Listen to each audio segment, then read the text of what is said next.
knows, Final Fantasy VII Remake it released in 2020. It was a pretty popular game, but this is a screen by Square Enix.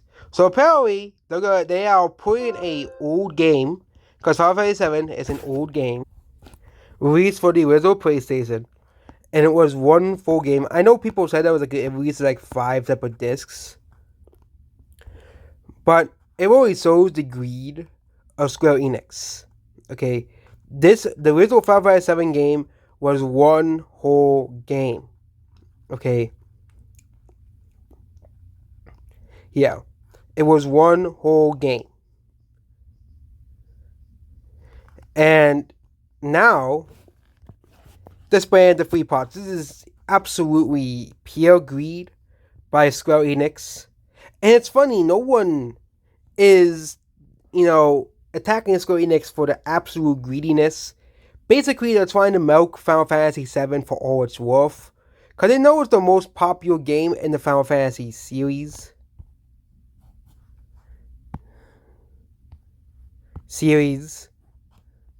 Whenever you're using IGN again, IGN apparently is a bad site.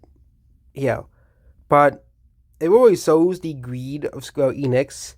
The fact that they're making an old game and splitting it into 3 parts. Okay. Yeah. Like, Final Fantasy VII is an old game. They could have just easily made it one big, massive game, like the first game. But they want to be greedy and split it into 3 separate games. I know they're, like, adding things to the story.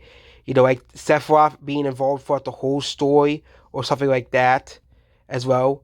But Final Fantasy VII Rebirth did not need to be 3 separate games. Final Fantasy VII did not need to be 3 separate games. I know they released Final Fantasy VII Rebirth, and it always shows you by the poor sales of the second game that people do not care too much about Final Fantasy VII Remake series because people are sick of it. People do not want to buy the same game over and over and over again.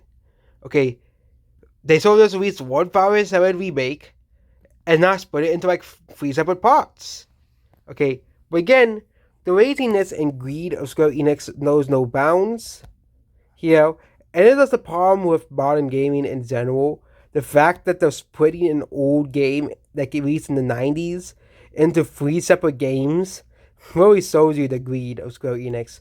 And this is probably why the game didn't sell so well in Japan, because they're probably seeing through this, like, oh, why are we having another Final Fantasy VII game? Wasn't the first one enough?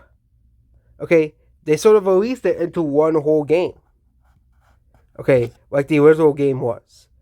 It's kind of like if, they re-released Mario 64 and split the game into 2 or 3 separate games. Okay, people would be upset. Obviously, people would be like, really, Nintendo? This is the greedy path you're going to be taking? Okay, or what's to say another game that is like very narratively interesting, or to say they remade the first Kingdom Hearts, but they split the game into 3 parts for no reason at all. Okay, yeah, that is about this video here. So, what do you think about the greed of Square Enix as well? Goodbye.